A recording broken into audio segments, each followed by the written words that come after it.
Hi, cricket updates కోసం మన ఛానల్ను సబ్స్క్రైబ్ చేసుకోండి. అలాగే వీడియోస్ చూస్తున్న వాళ్ళు లైక్ చేయండి. విషయానికి వస్తే ఒక బ్యాట్స్మెన్ అసాధారణ ఇన్నింగ్స్ ఆడినప్పుడు ఎంతటి బలమైన జట్టుకైనా ఓటమి తప్పదు. ఒక్కోసారి మంచి స్కోర్ చేసినా ఓటమి చెందుతారు. ఎగ్జాక్ట్లీ ఆర్సీబీ విషయంలో అదే జరిగింది. సూర్యవంశీ బ్యాటింగ్ సునామీతో ఆర్సీబీ బౌలర్లు కొట్టుకొని పోయారు. ఆ జట్టుకు ఓటమి తప్పలేదు. ఆర్ఆర్ బ్యాటింగ్ చూశాక 250 కొట్టినా చేజింగ్ చేసేలా కనిపించింది. ఆర్ఆర్ గెలిచిన ఆర్సీబీ కూడా కొన్ని మంచి ఇన్నింగ్స్లు ఆడింది ఈ మ్యాచ్లో. మరీ ముఖ్యంగా ఆ జట్టు కెప్టెన్ రజిత్ పటీదార్ బ్యాటింగ్ ఆడిన విధానం అద్భుతం. టీం కష్టాల్లో ఉన్నప్పుడు కూడా, ఒత్తిడిలో కూడా ఒక కెప్టెన్ ఇలా ఆడటం చాలా గొప్ప బ్యాటింగ్. ఒక ఎండ్లో వికెట్లు పడుతున్నా అతని పోరాటానికి హ్యాట్స్ ఆఫ్ అనాల్సిందే.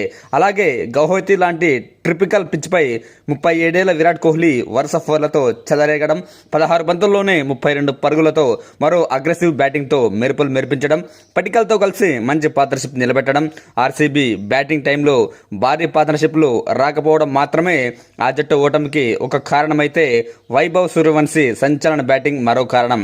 ఆర్ఆర్ బౌలర్లు నిలకడైన బౌలింగ్ కూడా ఆ జట్టుకు మరో విజయం వరించింది. ఇక చెప్పేదేముంది, మనం ప్రీవియస్ వీడియోలో చెప్పుకున్నాం.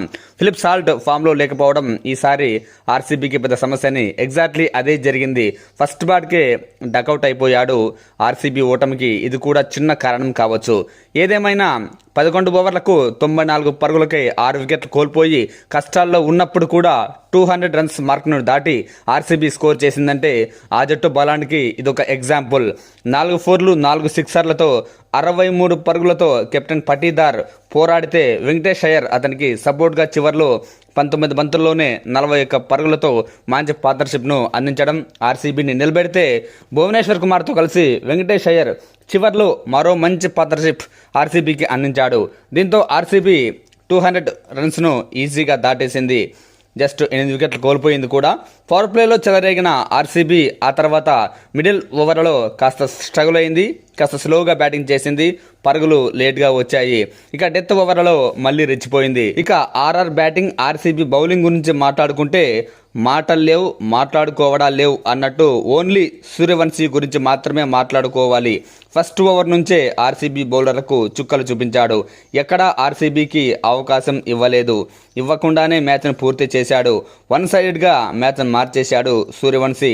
ఒకవేళ సూర్యవంశీని మొదట్లో అవుట్ చేసి ఉంటే ఆర్సీబీకి గెలిచే అవకాశం ఉండేదేమో.